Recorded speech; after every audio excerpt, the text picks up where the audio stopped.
I, too, once drew the gaze of an eon. To take the throne, the High Elder of the Videodara needs to pass a series of trials, during which their physical features slowly transform to resemble that of their predecessors. I see that loss of identity as a curse rather than a gift. He managed to break free eventually, but should have done it in a different way. I wouldn't say he's a natural swordmaster, but being gifted shouldn't be a determining factor when choosing an apprentice.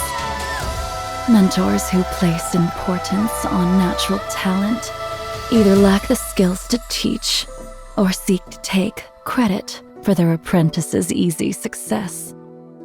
Fame, background, none of those matter. I will teach my techniques to anyone willing to put their heart into them. He is still a fledgling, but I see great potential. Still, one cannot truly understand swordsmanship without sustaining injury and drawing blood in the thick of battle. I put him under great pain and suffering when I taught him. On the day his skills are perfected, he vows to return the favor. I look forward to it. He is just like me. There is a hole in his heart. No matter what he does to fill it, the hole remains. The harder he tries, the more exhausted he becomes. We talked about the stars we flew past, the views we saw together, and the dangers we escaped. But I can't remember the details. The things we said and did together have all been shrouded in a layer of mist. A mist I cannot see through. To the Xianzhou, I am but an abandoned pawn, a wandering swordmaster. If you wish to avoid trouble, pretend we never met. Let's forego the pleasantries. What do you want? The universe is vast. Will we meet again as friend or foe? Dead or alive?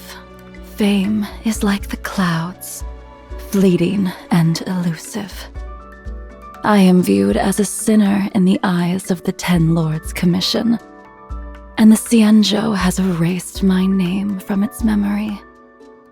So be it. A sword cuts with its edge, not its name.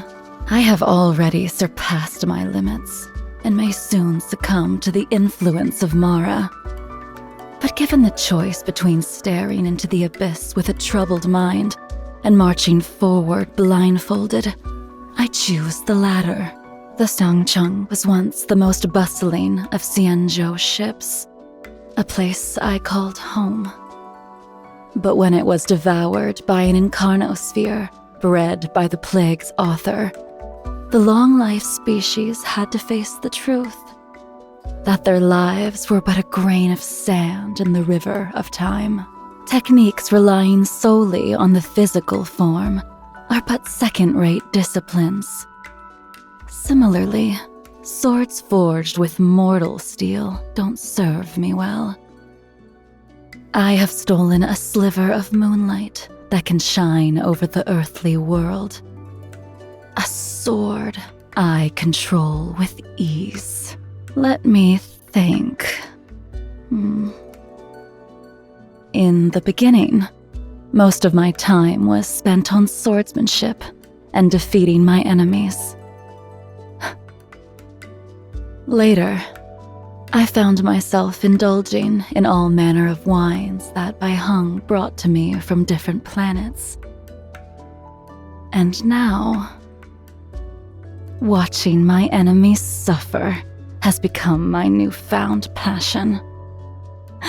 Strange pastimes. No, this sword in my hand, not but a needle compared with the heavenly bodies. How can I use it to cut cut open a star. I, too, once drew the gaze of an eon. The only difference was, it was a path I chose for myself. Through the deep recesses of the Ten Lords' Commission on the Shuling, through the Gate of Wonders, and onto a path of redemption. Exalting's sanctum has seen little change in the past millennium. A little dull, I would say. However, Starskiff Haven has grown on me since it was rebuilt after the war.